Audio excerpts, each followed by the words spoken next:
I built a full-featured crosscut sled using ideas from two videos by Tamar of 3x3 Custom and some of my own innovations.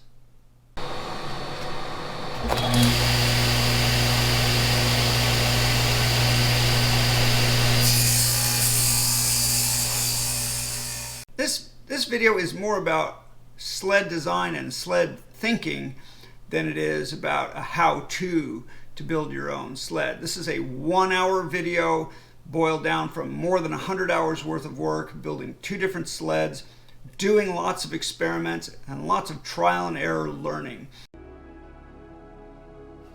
I built my first sled out of Baltic birch. It's what everyone uses, and it was bowed about 1/8 of an inch across 30 inches, and I managed to flatten it out by scoring it and so forth, but it's heavy.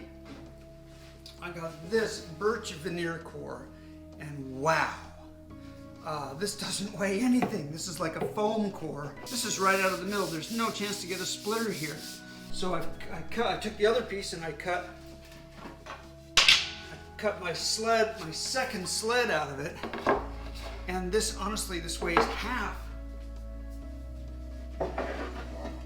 of what this weighs, maybe less than half. I don't have a scale, but it's worth switching. Wow, this is so light. So how do you design a sled? Well, first, I've chosen the width to be 30 inches. You're going to start by designing the front fence. And to design the front fence, I first have to place the runner. So this is the first decision to make. Where does the runner go? And that's easily determined for me because I want a central vertical curve here for the blade to come through, but I also want a curve over here. It's not very high here.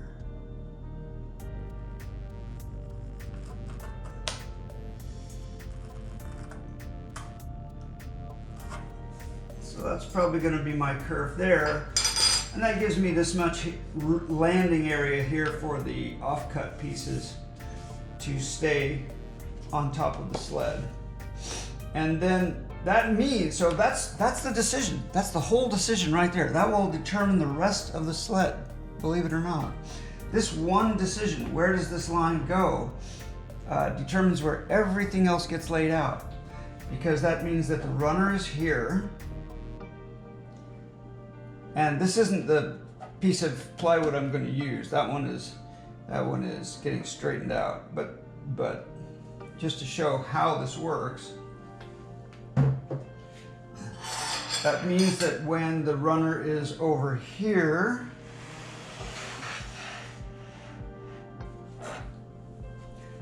now the runner hasn't moved, but the blade is going to be here.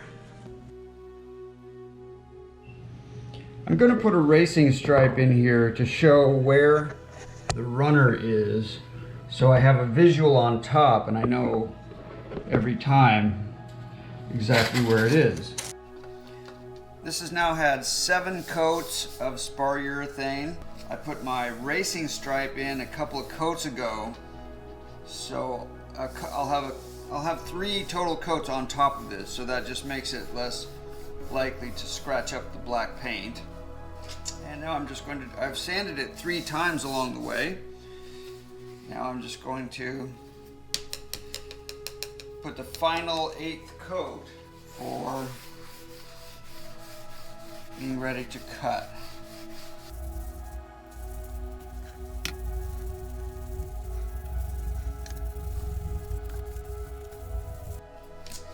So I have 8 coats here, and my last pass will be with 800, just to make it nice and smooth.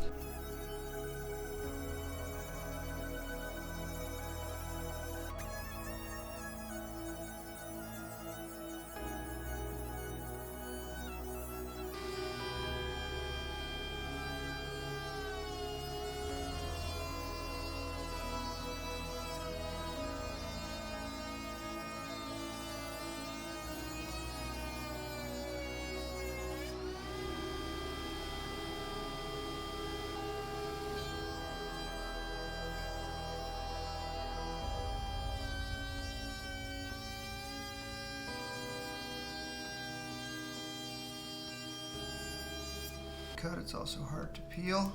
There we go. I want to keep it flat. Line it up. I made a separate video on how to mount a runner to a sled, and I've linked to that on the upper right-hand corner.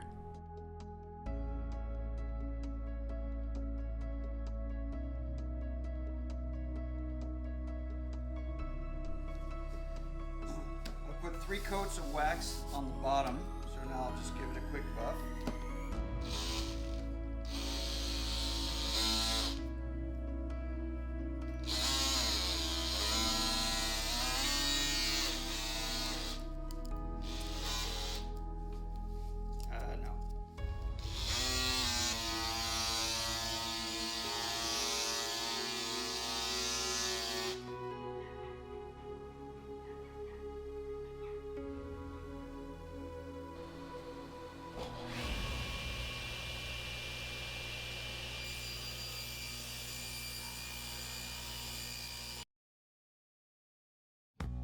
Let's look at this cut. I have secured the fence.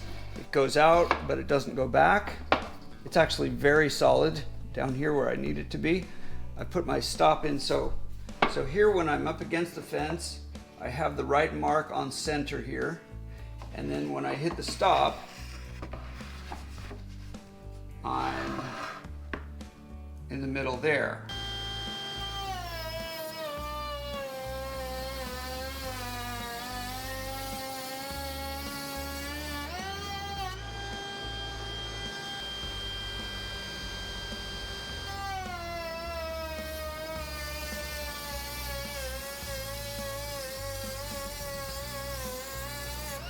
I'm going to be making a left to right cut, but this is virgin material, so I don't worry about that.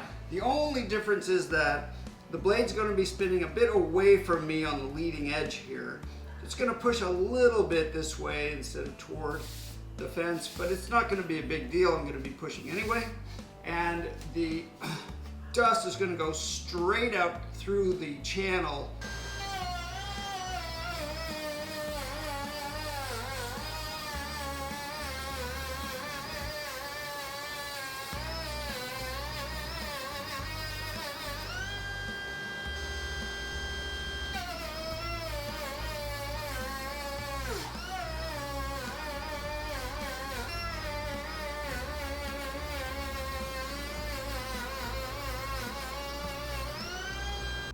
These cuts came out really nice. The only thing that tore out was a bit of the polyurethane, so that's easy to trim up. This is the big mistake here, which you're not going to see much. And then this is all going to get, this unevenness will be covered by the fence. I guess I recommend routing if you have a good stable routing situation and a good solid fence. If you have a good high quality dado stack, that's another way to go. You'll get a different profile here, but you'll still cover it up. They just had the Battle of Helm's Deep. I have no idea what that name is. Yeah, it was a big battle. With the tree boys. Yeah, the tree boys came. Yeah, and helped out. And other people came. And that's now Frodo and Sam are on their own.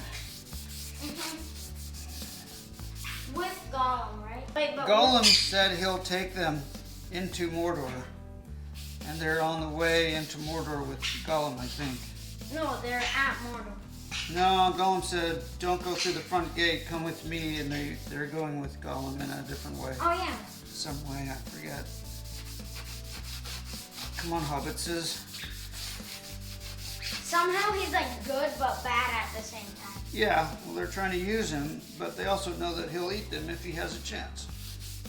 No, take the ring. Yeah, he'll take the ring and he'll eat them. They have a sword. So there's 2 versions of Gollum. There's Let's kill quicksand. Frodo. And then Yeah, there's right. but Frodo's our friend. Yeah, right. Those versions. Yeah, well, there's Gollum and Smeagol. Smeagol. That's right. He has 2 personalities. Gollum evil and Smeagol.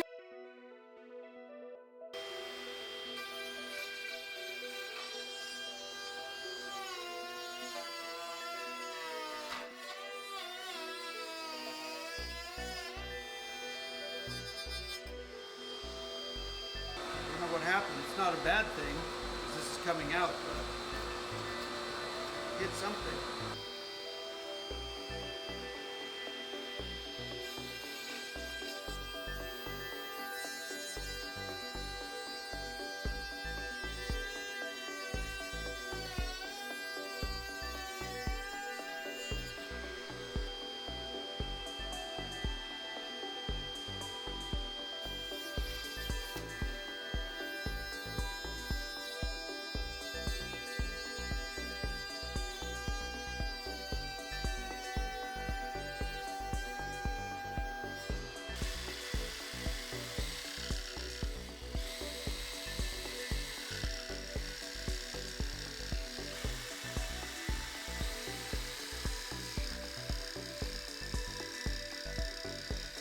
This plywood is wonderfully light, hardly weighs anything, but it's got paper thin veneer. I mean paper thin. It's thinner than my fingernail. I want to put interior handles into my rear fence that I'm making out of Baltic birch. And I've had some experience with a jigsaw where I wasn't able to cut a straight line through 1.5 inch material. It was just too difficult with my jigsaw. So here I'm working on each 3/4 inch piece separately. I'm making 2 identical pieces using Forstner bits and my jigsaw, which I can get pretty close. Then I will glue them together and finish them off after they're glued into one solid fence.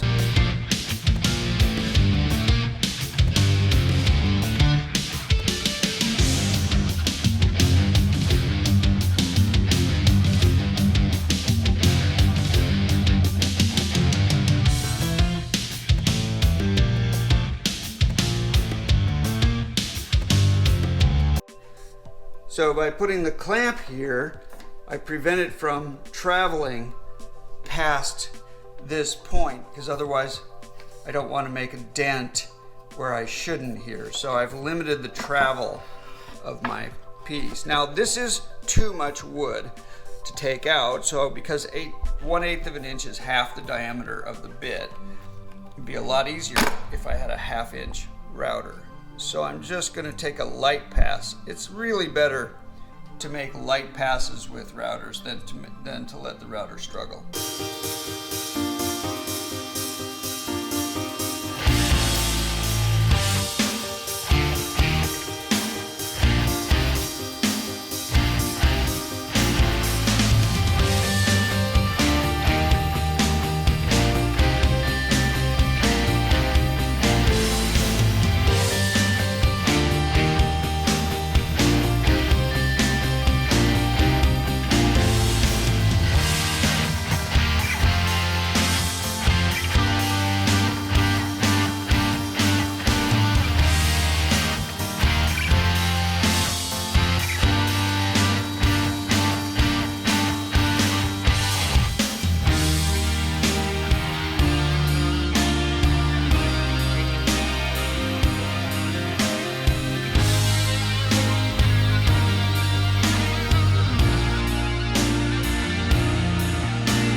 You get better fidelity when the blade just goes up and down, and then when it goes back and forth, that's more for ripping, that's more for speed. So I'm going to try to just make simple cuts here.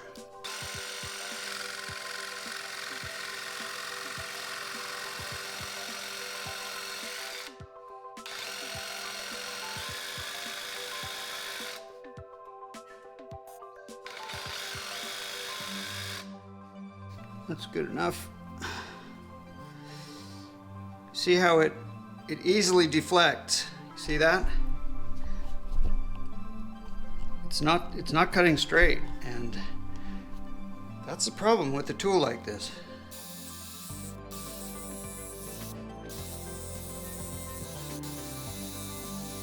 One thing I've been thinking about is that you should always wear shoes when using a router or a table saw. And there are two reasons. One is that's where your power is going to come from. You're going to be pushing off with your legs. You want to get this in under 1/8 of an inch here. You're going to be pushing with your legs, and so shoes really help. And you know, since I'm in my kitchen, socks really are not the right tool for the job. And the other reason is that in case you get hurt, you're going to wish you had shoes on. You're not going to want to put on shoes in case you have to go to the doctor. And so just along those lines, I think one of the best accessories you can buy for a router is a rubber mat. It's not as important for a table saw, but for a router, I think a rubber mat is a very good investment.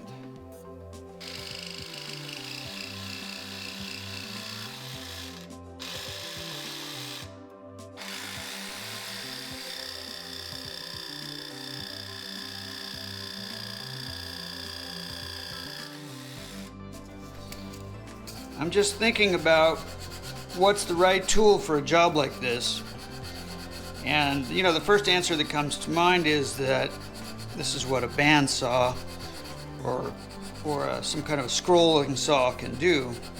But it's still hard. You still have to try. You still have to get the template right. And so that's obviously why they invented CNC machines, and CNC routers are really the tool of choice, not just for production work where it's really required, but for messing around and doing prototypes and having fun. My problem with it, and it's the same thing with 3D printing, is that with a CNC router or a 3D printing machine, you're going to spend most of your time wiggling your mouse and looking at a screen. And that's all I do all day anyway. I'm doing this to get away from my screen and my mouse. So that's why I like physical tools. I don't mind the challenge. I don't mind taking more time. It really gives me a break from writing about economics or management, or I wrote something the other day on giving for wealthy families, to think a little different about giving in the time of COVID. I've written a bunch about that actually. But just great to be able to get away from my screen and look at a router and my table and my fence and all my tools and try to figure out how I'm going to solve a problem physically. It's just much more, so I don't mind. I'm happy doing this stuff. I can also listen to podcasts while I'm doing it, so it's a fine balance for me, and I wouldn't want to spend my time designing, creating output files for a router or a 3D printer.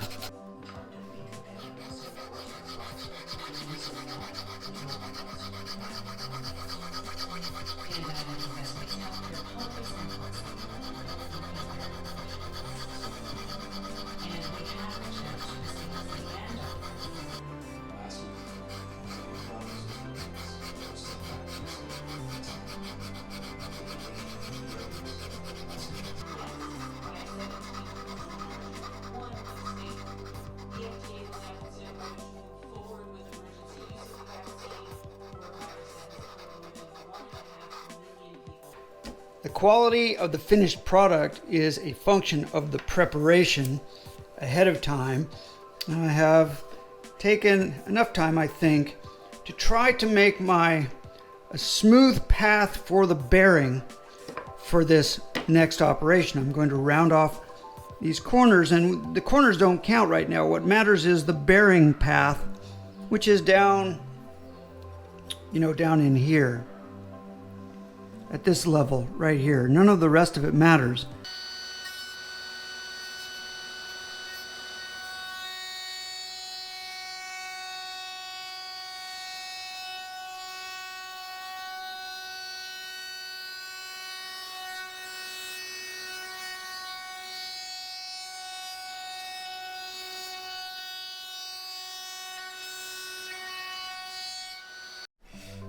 All right, before I glue these together, you can see, this is not going to be hard. You can see the problem. This is something I've planned on from the beginning. And so my goal is to, before I glue up, is to relieve some of these layers in here.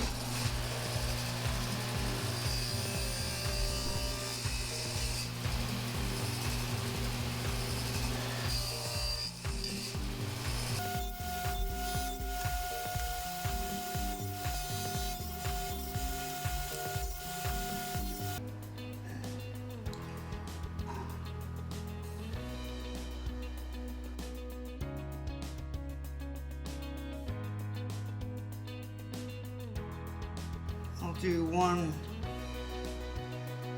thickish layer on one side.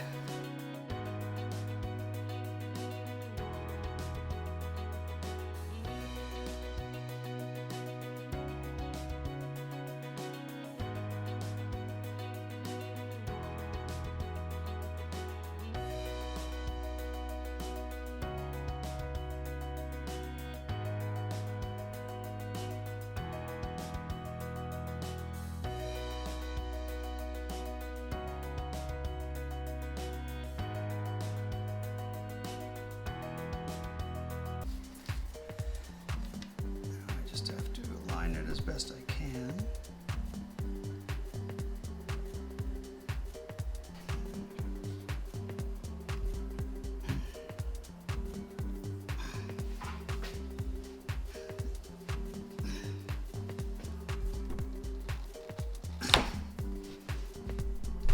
Another layup sculpture.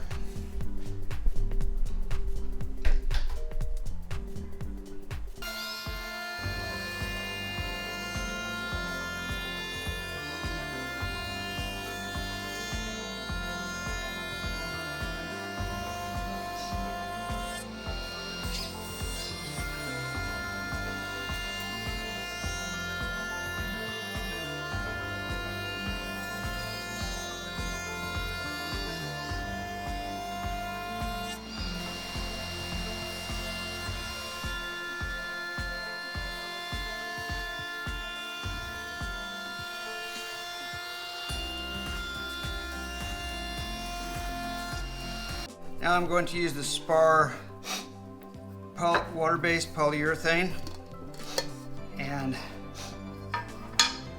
have to give it a stir. You don't want to shake this, you don't want bubbles. And anything you use this with, you get, this is like super glue. You just wash it right away and it's fine.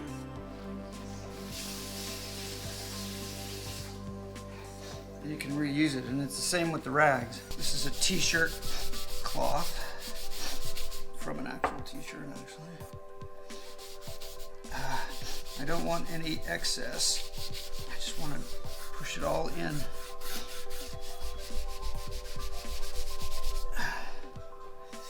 This is such great stuff.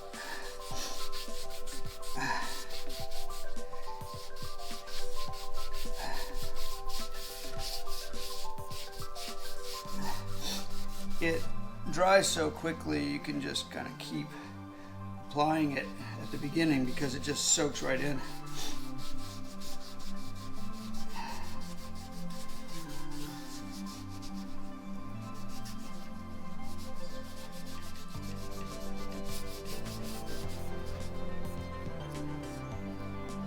This has got about 4 coats of polyurethane, but I'm using 600 because I want a little more grip on the pieces. This is a fence that's meant to hold on to material, so 600 is going to give me a nice matte finish.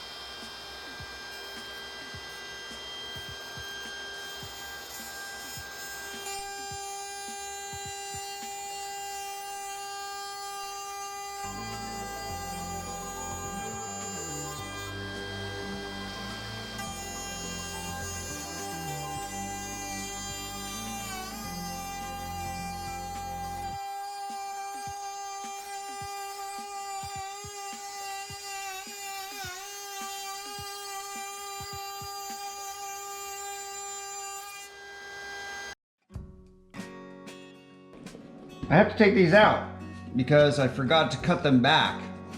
And if I don't, I'll never get any tools in the channels. So these are now out, and I have an idea for how to make it look a little better than just cutting them off.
Now these guys are all finished, and they're not perfect, but they work really well.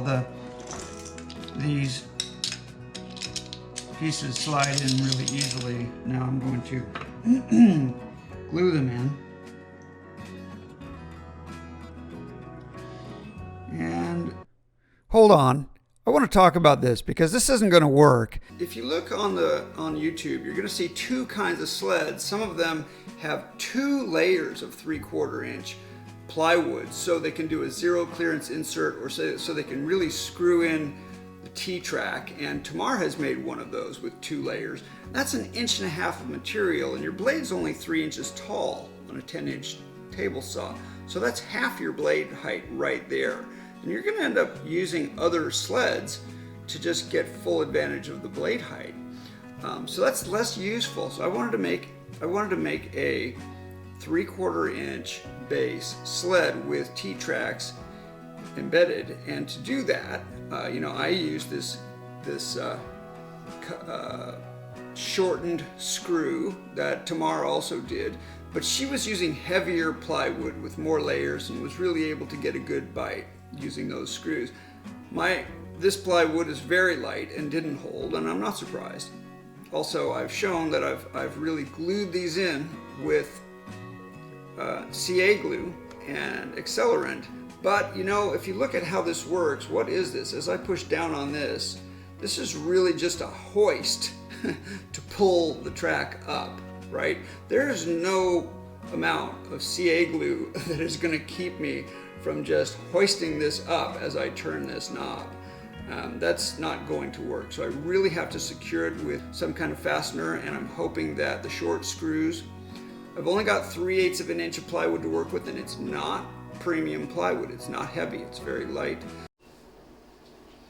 I'm going to try using a countersink on this side for the epoxy.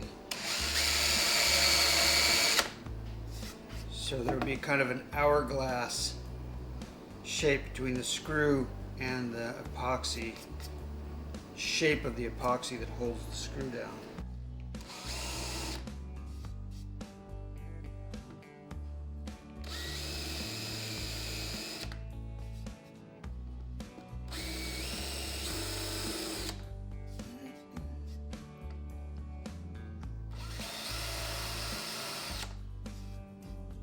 Instead of epoxy, I decided to use the CA filler with CA glue, and that's just going to be rock solid.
it just See if it's turns sand. into rock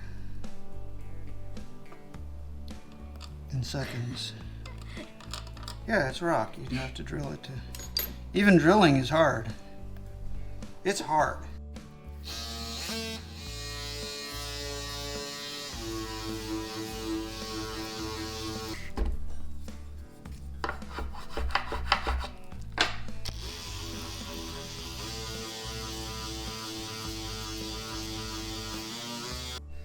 Now, it may not look beautiful, but it's come out really nice. The CA glue is just going to hold these things, I think, like rock, like cement. So I'm not worried about these guys coming out anymore. And you have to check if they're flush. And they're all sanded down nicely and flush. So it's time for a quick coat of wax.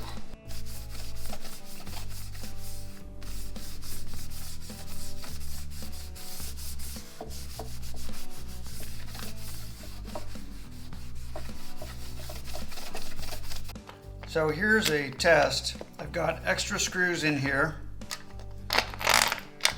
and I've got enough leverage here to probably rip it off the table, but there's a couple things to notice. First, when your piece bridges across the track, then it's strong, right? Because then what you're doing is you're pulling the track up against the bottom of the piece. What is more risky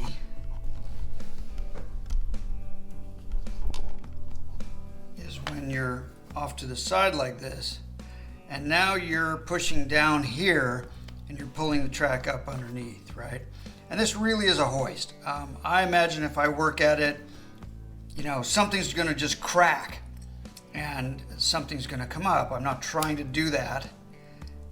What I'm trying to do is just get enough hold down to hold the piece, and that's plenty. So I'm good there.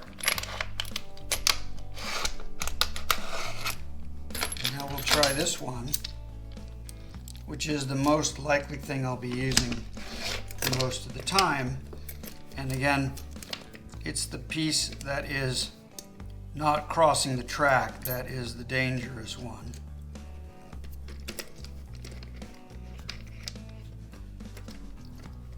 Now when you have leverage like this, and now, you know, what's it doing?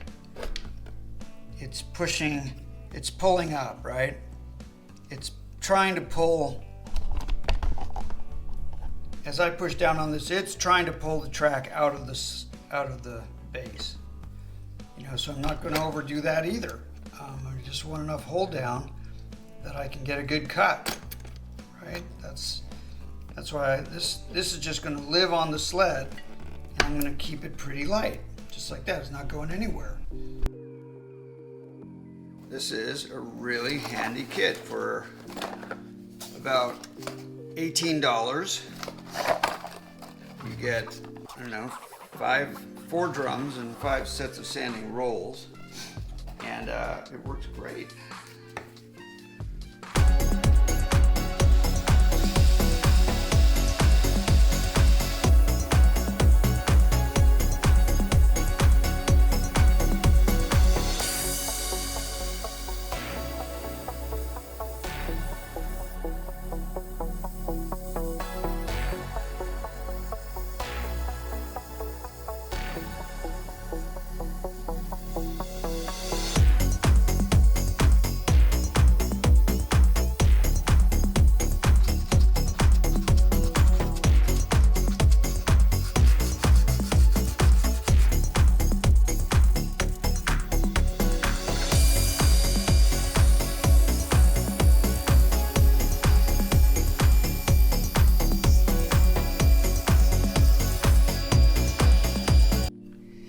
This Cat's Moses block can be moved, reset down to different levels, and at this bottom level, you can get it in there, it's sensitive to the height of your fence, whether it can move back and forth. Just by adding 2 coated washers. Makes a big difference. It slides much more smoothly now. It's just a little bit up off. It also gives me a little more clearance when this is at the bottom. And it just, you know, it doesn't do this if you don't have these two washers there. So that's been a huge improvement. Now it's time to put in my T-track. And the router groove came out just a bit deep, so I put in a layer of rubber just to take up a bit of room, and that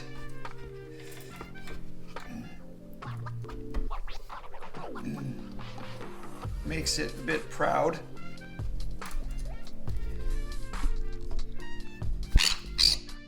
And this really fits so well that I don't have to over screw this. I've got just enough room here to sink this screw in without interfering with the blade, although it is very close.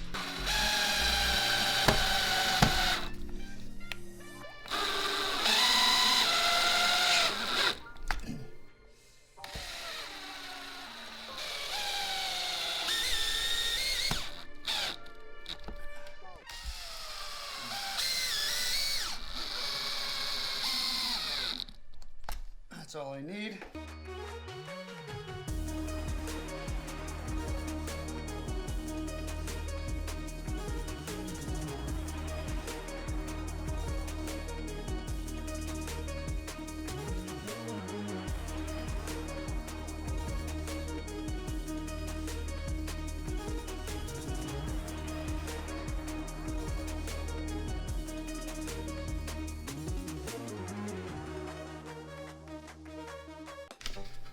Made my front fence white, and I like it actually. And this is going to go on here with rubber cement.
For this cut in particular, I've gotten out my old blade that came with the saw. Why? Because this is a 1/8 inch blade. It's a general purpose 40-tooth blade that came with the saw, which I never use. But my blades, my everyday blades, are thin curved. These are 3/32, so it's not the full 1/8. And I want a 1/8 inch curve to come through the front.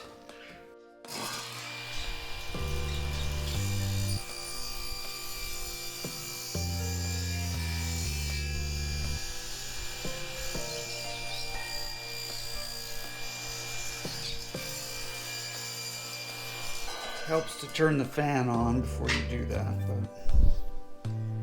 But now let's see how we did.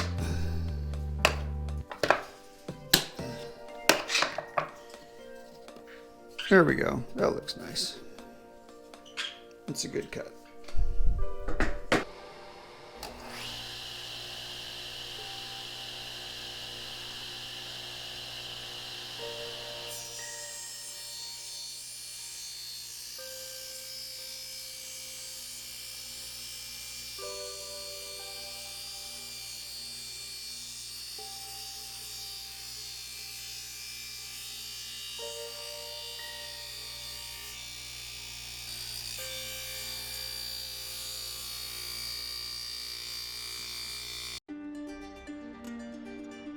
I've spent a lot of time trying to install fences in various sleds using William Eng's 5-cut method.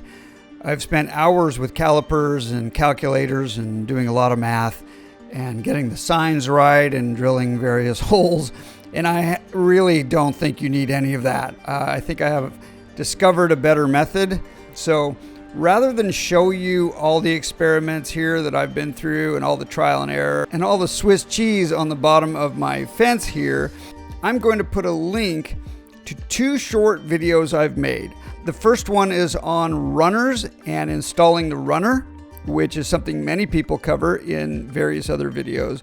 And the second one here on the upper right shows my simplified method, which I think you'll like, and you'll be able to get a perfectly accurate sled as I have here. So forget about the 5-cut method, check out my video, and let's get out the jigsaw and make some holes. I remembered that a handle is really handy here, and I really used the handle a lot when I had my previous sled.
It's pretty good.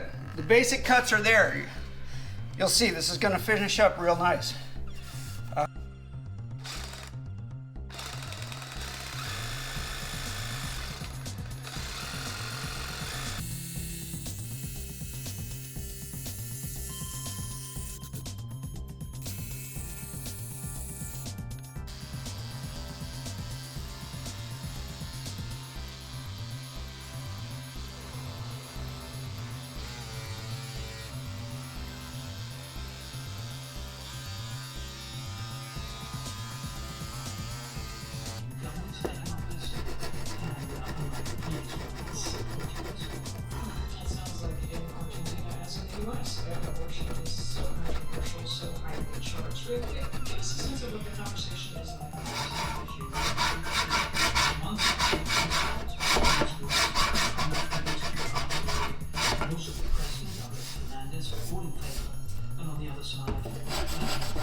I made this internal fence for my sled to go into the tracks and use for various angles and cuts. One of the things I do is sand down the bolts so that they're not so thick, so they go more easily into the slots. And you'll notice there's an extra set of holes here. That's just because of the way I built it. I originally built it as a single panel that had offsetting holes, and that didn't work very well. I wanted the holes to line up, and I'll show you why. Because it's easy to imagine how I can get a 45-degree or some kind of angled cut here, and I can get, you know, pretty much whatever angle I want. And this is a standard piece of furniture on a lot of sleds. The nice thing about this one, it gives me a fence that runs along the curve that I can do more things with. So this is here, I'll bring this down here. This is a platform now I can use to improvise various kinds of jigs and cuts. Here's an example. I can make a tenon type of cut this way. So this way I can make tenon cuts and other angled cuts.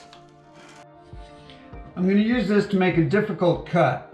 To split any piece of wood all the way through vertically like this is easy and trivial to do on a bandsaw, and a bit tricky to do and sometimes dangerous to do on a table saw. Okay, I have this set up, I have this cut set up so that this piece is trapped, but it's not pushed in. This piece to hold it is pushed down so that it doesn't put pressure on the side of the saw blade as it comes through. This is sacrificial. This stop is all the way back to prevent it from sliding back. This is also sacrificial.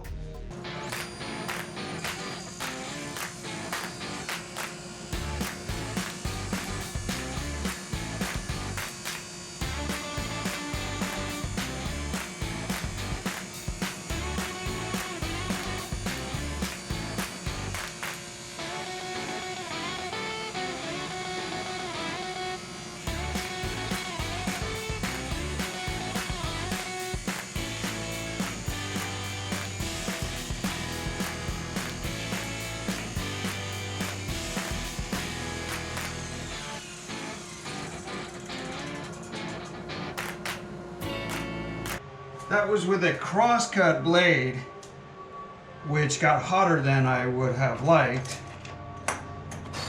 But let's have a look.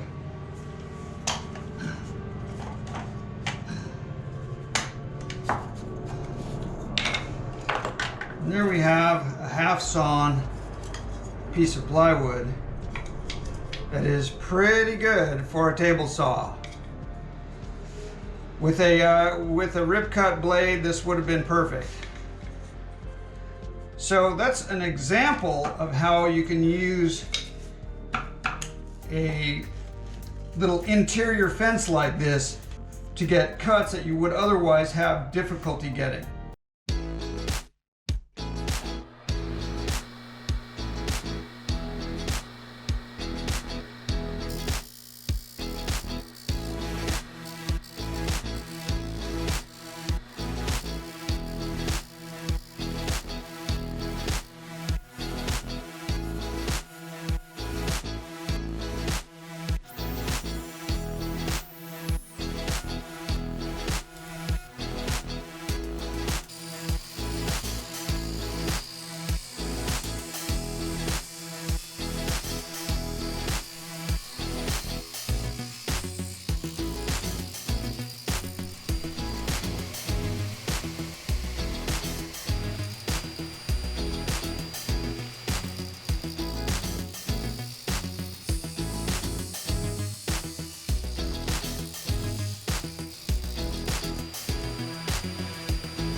I wanted to put the little logo for this sled on this block here, and I thought of a lot of ways to try to burn it or route it in, and I didn't like any of them. I did some experiments and I just thought it was too dangerous. And so I just drew it out here in Illustrator. So I have a little scalpel, and I'll try to cut this out.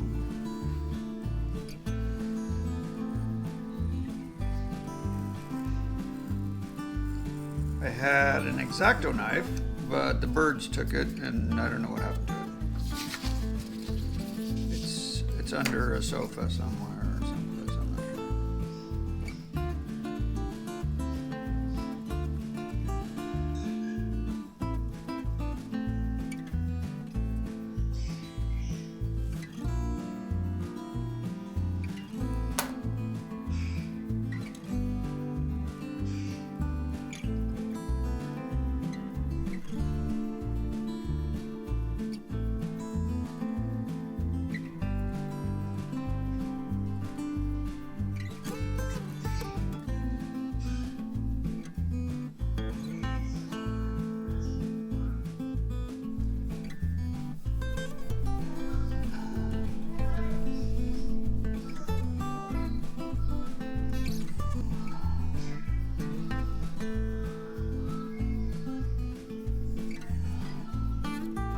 So the last real operation is to mount these blocks.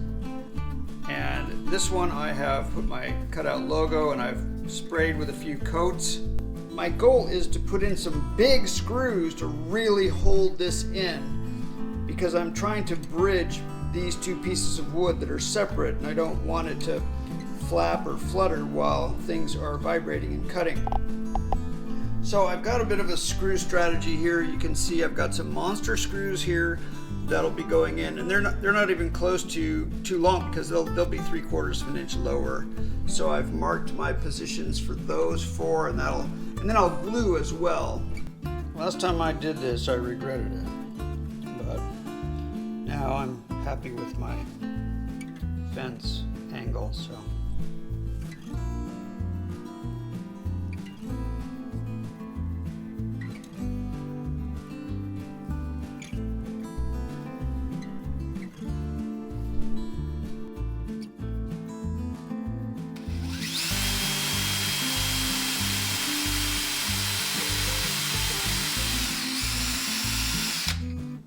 These are going to be huge screws going in here, and I don't want them to have too much resistance.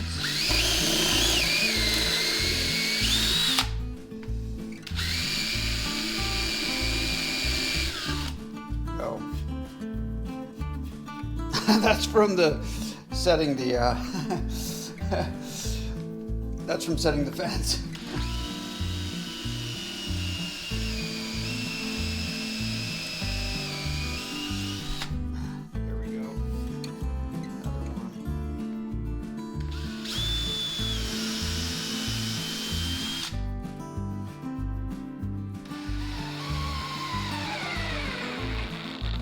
That's good. So we'll put the pilot holes in.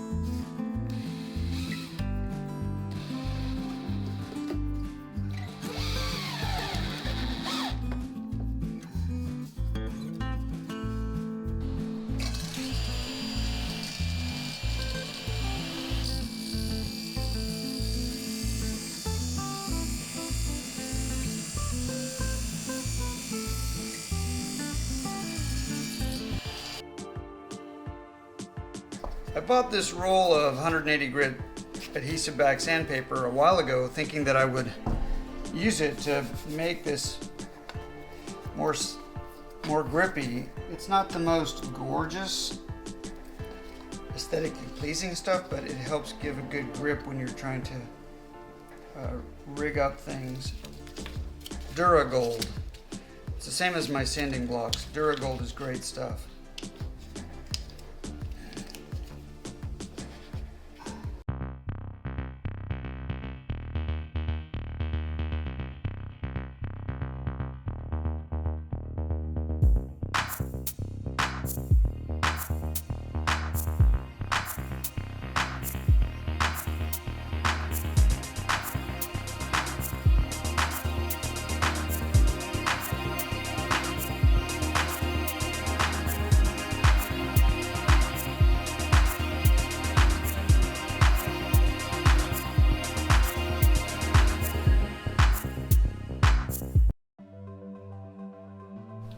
just a quick tour of the main features of this product. The most important thing is that it's light.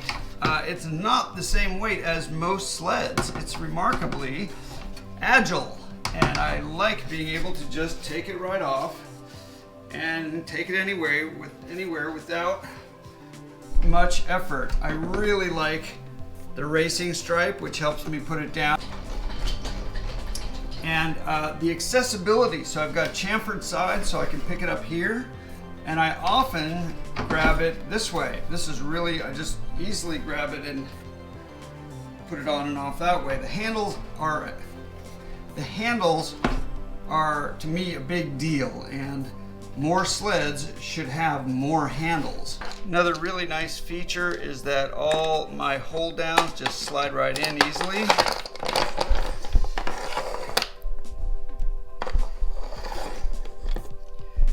My toggle clamp goes in, locks down, and works great.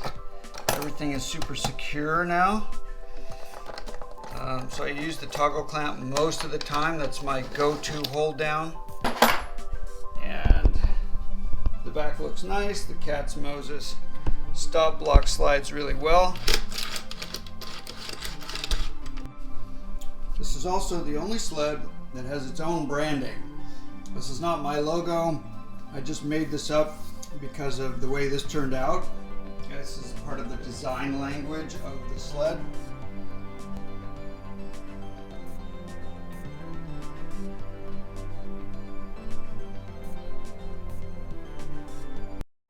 I'll use the 5-cut method to check for squareness. Whenever you use the 5-cut method, make sure to use material that is at least 1/4 inch thick, because you don't want to use thin material that goes into your chamfer zone.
For the 5-cut method, I try to get the last piece just under 3/4 of an inch.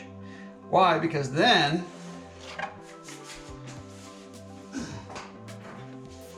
I don't need any calipers. I can just test it right here. It might be off by 1/1000th of an inch, but maybe not. Maybe it's perfect.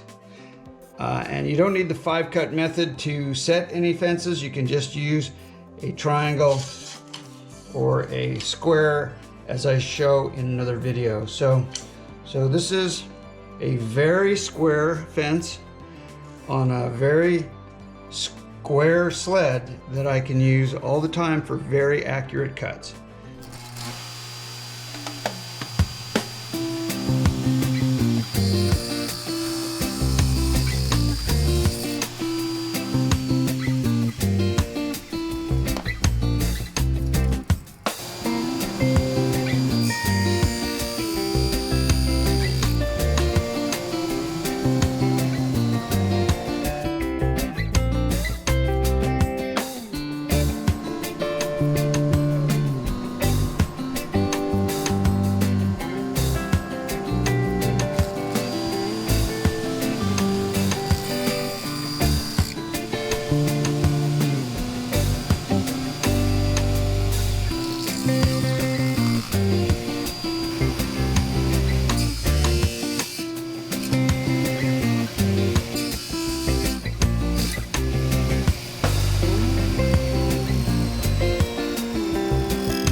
works exactly the way I hoped it would, pulling the offcut piece back and keeping the spinning blade away from my hands. Wherever I hold it here, I'm not scared by the blade, because the business end is over on this side where I'm not touching.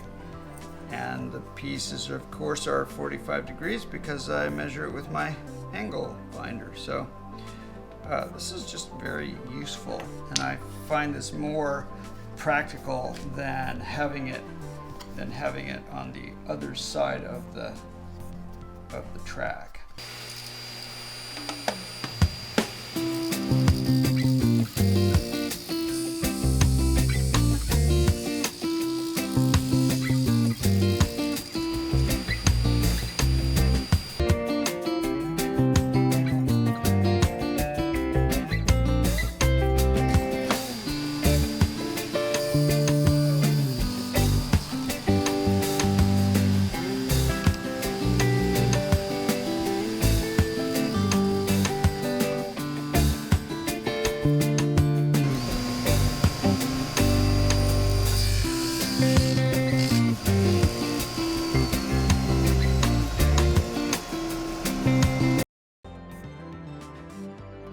I hope you've enjoyed learning about making sleds and following my journey.